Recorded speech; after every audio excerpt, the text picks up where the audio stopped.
Hello, I'm here with Ella Cockbain today from University College London. Ella is a lecturer at the Department of Security and Crime Science, and it's an absolute pleasure for me to be interviewing you today because Ella actually used to be my old lecturer at UCL. So thank you very much for taking the time to speak to us today. Ella's research focuses on human trafficking, forced labour and child sexual exploitation. And I'm just going to ask you a couple of questions about your research today. Okay. So the first one would be, what are the main differences in each type of human trafficking that you found through your research? So in the UK, there's three main forms of trafficking that we encounter. The first is trafficking for sexual exploitation, the second trafficking for domestic servitude, so exploitation within the home, and the third is trafficking for labour exploitation. And that can take place across a wide range of different markets, including both licit and illicit industries. And with the support and the data provision of the National Crime Agency, we've been able to examine statistically and on a large scale the similarities and differences between the different trafficking types. And what we found is that a fairly small number of variables are highly predictive of the ends to which someone's trafficked. So for example, what gender a victim is, what age they are, what region in the world they come from, where in the UK they're identified, and how they come to the attention of the authorities. So some really kind of significant differences between the different trafficking types, even controlling for the interaction between those variables. So I guess that leads to my next question as well, but is it possible to say what the risk factors are of a person to be trapped in the net of human trafficking?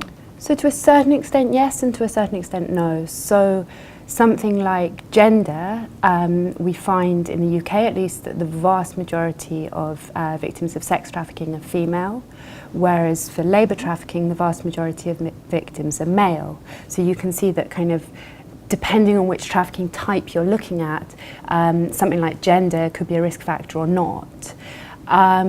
It also very much depends on where in the world you're looking at. So in the UK, for example, the vast majority of trafficking victims come from elsewhere in Europe or from within the UK itself, from Africa or from Asia. Whereas if you were looking at the situation in, for example, the United States, it would be very different and you'd have a much larger proportion of trafficking victims who came from Latin America.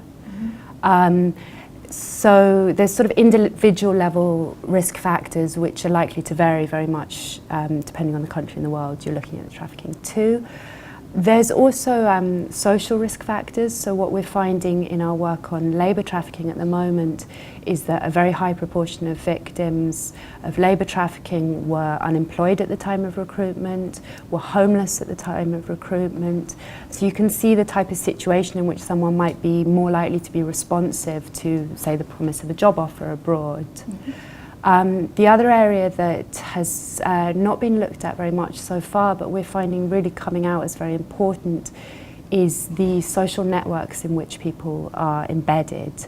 So both for the risk of becoming a trafficking victim and for the risk of becoming involved in trafficking as an offender, it looks like those connections with friends, with family members, colleagues, seem to play quite an important role for involvement. It's very interesting. So could you tell us a little bit about what we know about the geography of human trafficking in the UK, but also maybe outside, and what we know about the forms and the geography of the forms of human trafficking? Yeah, so far the geography of trafficking has actually been a little bit of a black hole. So there's been a tendency to map purely at country level and to look very much at where trafficking victims were born. And what we've been trying to do is to break down the trafficking process into a series of stages, each of which have their own locations attached. So for example, not just where a victim's born, but where were they living at the time of recruitment? Where were they physically located when they were recruited? What were the points of exit and entry from countries? Where were they housed while being exploited? And where were they exploited? Where did they then come to the attention of the authorities? So you start to see there's a much more kind of complex and interwoven picture of geography. And then also what we've been trying to do is draw out data that enables us to go beyond country level and look at whether there's particular regions or particular cities or areas within cities which are especially affected.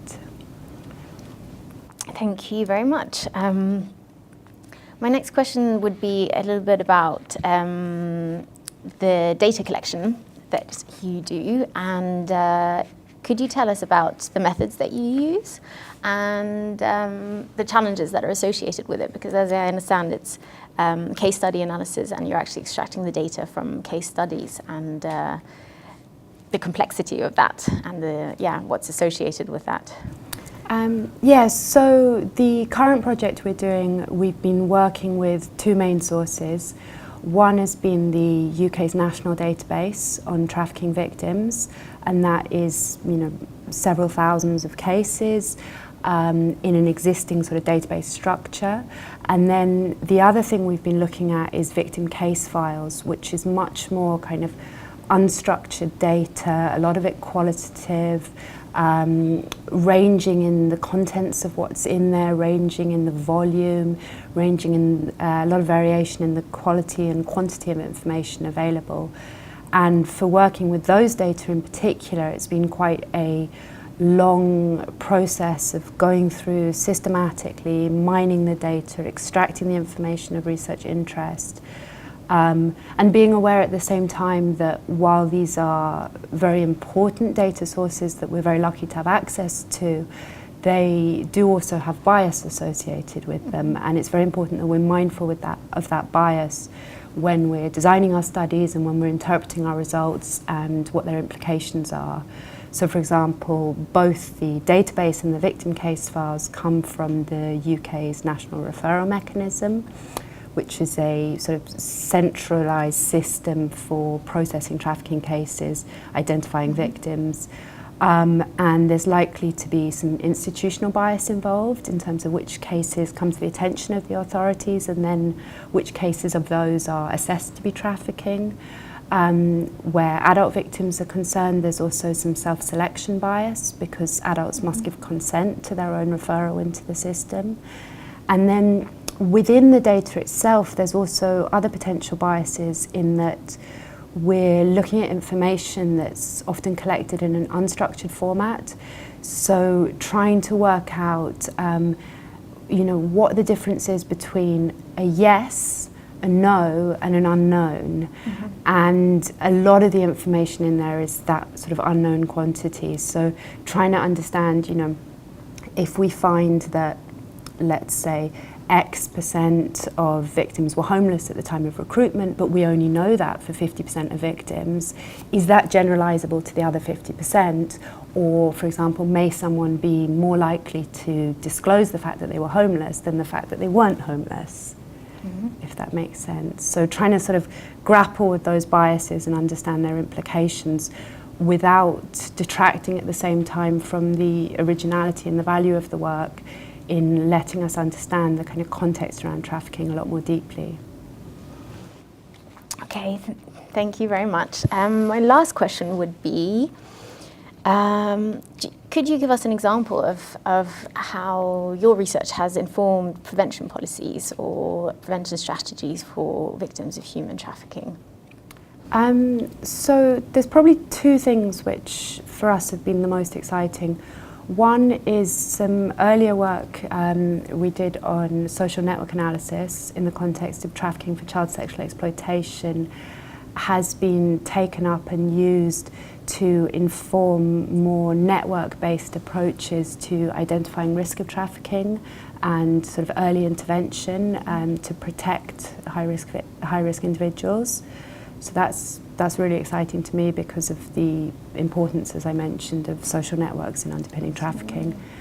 And the second is the work we've been doing around the geographies of trafficking has been taken up and is currently sort of helping influence the redesign of the national system for collecting information on trafficking. And hopefully in future we should have a lot more detailed geographical information to work with that would then allow much earlier identification of high-risk areas and preventative interventions to reduce harms in the first place. Thank you. Thank you very much. It sounds very, very interesting. And thanks for taking the time to speak to us today, and all the best. Thank you for having me.